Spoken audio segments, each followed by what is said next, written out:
Halo Sobat ATR BPN Kabupaten Gorontalo Utara. Tahun 2022 merupakan tahun penting dalam transformasi digital pertanahan.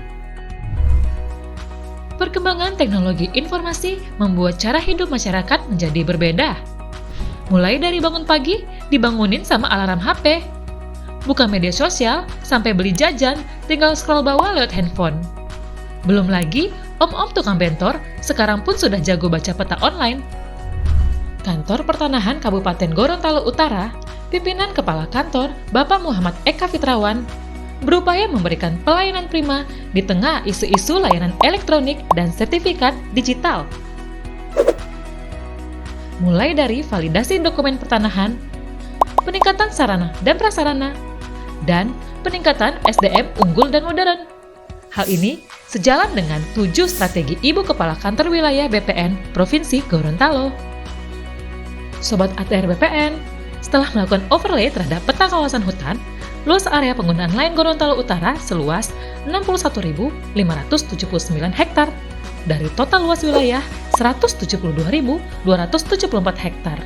Artinya, hanya sekitar 36% tanah yang dapat disertifikatkan. Tiap tahunnya kita selalu mendengar estimasi jumlah bidang tanah di Gorontalo Utara berkisar 137.400 bidang tanah. Seberapa sering kita bertanya, dari mana angka itu berasal? Selalu tidak dapat jawaban yang tepat. Percaya atau tidak, butuh waktu sampai 2028 untuk menyelesaikan pendaftarannya. Makanya, ide menghitung ulang estimasi jumlah bidang tanah dengan pendekatan pajak bumi dan bangunan sudah muncul dari zaman Kepala Kantor Bapak Sugeng Siswanto, yang akhirnya setelah sekian lama baru sekarang estimasi bidang tanah dapat diperbaharui. Tapi, sebenarnya berapa jumlah estimasi bidang tanah Gorontalo Utara setelah dihitung? Dan setelah dihitung dan dihitung lagi, dapatlah boom! 83.302 bidang tanah merupakan estimasi yang wajar untuk Kabupaten Gorontalo Utara. Dari jumlah itu, sudah terdaftar 54.382 bidang tanah atau sekitar 65%, dan 55% sudah bersertifikat atau sejumlah 46.439 bidang tanah. Melalui seksi survei dan pemetaan, BPN Kabupaten Gorontalo Utara mampu memetakan 47.384 bidang tanah, yang artinya hanya menyisakan 6.998 bidang tanah atau 12,8% untuk dipetakan. Oke, kalau semua hal merepotkan itu sudah kita kerjakan, kita masih harus menghubungkan ketiga data tersebut menjadi data siap elektronik. BPN Gorut sendiri sampai saat ini bisa melayani layanan elektronik sampai 25.124 bidang tanah, atau berkisar 54% dari jumlah sertifikat yang diterbitkan. Jumlah itu dianggap masih belum mumpuni dibanding dengan animo masyarakat Gorut yang semakin hari semakin doyan bermain gadget. Namun, BPN Kabupaten Gorontalo Utara bukan tanpa cacat.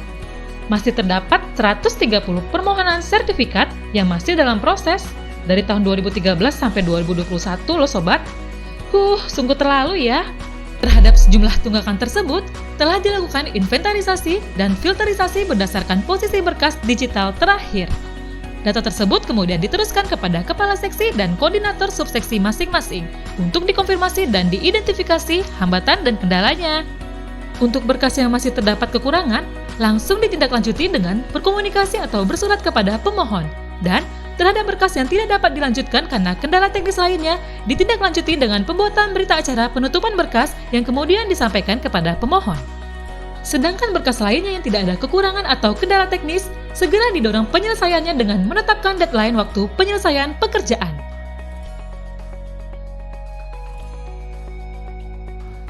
Berbagai macam cara dicoba dilakukan untuk hasil yang terbaik, seperti memulai dari yang namanya perencanaan kegiatan dan jangka waktu penyelesaian, yang kalau tidak dilakukan dengan baik, bakal jadi petaka sobat.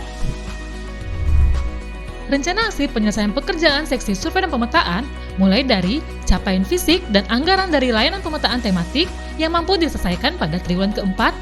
Begitu juga dengan layanan pengukuran dan pemetaan bidang tanah, layanan pengembalian batas, layanan informasi data tekstual dan grafikal yang berturut-turut akan diselesaikan 10% triwulan pertama, 50% triwulan kedua, 80% triwulan ketiga, dan selesai di triwulan keempat. Untuk kegiatan rupiah murni, kegiatan pengukuran PTSL kategori 3, kategori 6, dan lintas sektor berturut-turut akan diselesaikan 10% pada triwulan ke-1, 50% pada triwulan kedua, dan selesai pada triwulan ketiga. Kegiatan peningkatan kualitas data atau yang sering disebut K4 dan peta bidang redistribusi tanah juga direncanakan rampung pada triwulan ketiga. Sobat ATR BPN, hingga saat ini bidang tanah yang sudah terukur mencapai 1.300 bidang tanah dan yang sudah melakukan peningkatan kualitas data K4 sebanyak 400 bidang. Ibarat di dalam pacuan kuda, seksi penetapan hak dan pendaftaran juga mempunyai rencana penyelesaian yang baik. Banyaknya layanan yang bertumpu pada seksi ini tidak menciutkan petugas untuk memberikan hasil yang terbaik. Dimulai dari penertiban SK hak atas tanah instansi pemerintah, SK hak atas tanah perorangan, dan layanan pendaftaran tanah pertama kali yang direncanakan mampu diselesaikan pada triwulan pertama sejumlah 10%, triwulan kedua 30%, triwulan ketiga 50%, dan triwulan keempat sejumlah 60%. Beda halnya dengan ketiga layanan tadi.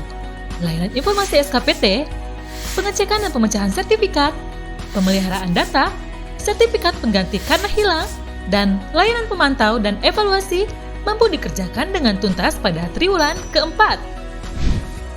Tidak hanya itu, penerbitan sertifikat melalui program PTSL, lintas sektor dan redistribusi tanah juga menjadi agenda prioritas untuk diselesaikan sesuai dengan target yang telah diberikan, yakni pada triwulan pertama akan diselesaikan sejumlah 10%, triwulan kedua sejumlah 50%, dan selesai pada triwulan ketiga. Kegiatan pertimbangan teknis pertanahan, baik untuk izin lokasi maupun IPPT, ditangani oleh Seksi Penataan dan Pemberdayaan, dengan rencana capaian 20% pada triwulan pertama, selesai separuhnya di triwulan kedua, 70% di triwulan ketiga, dan selesai di triwulan keempat. Agenda prioritas yang dimotori oleh Seksi P2, yakni data GTRA, akan rampung pada triwulan keempat.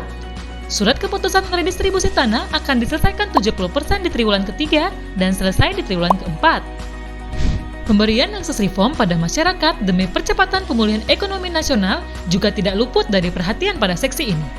Baik penetapan lokasi, penyuluhan, pemetaan sosial, penyusunan modal, pendampingan penanganan akses, dan penyusunan data penerima akses berturut-turut akan diselesaikan 10% pada triwulan pertama, 30% pada triwulan kedua, 60% triwulan ketiga, dan selesai pada triwulan keempat.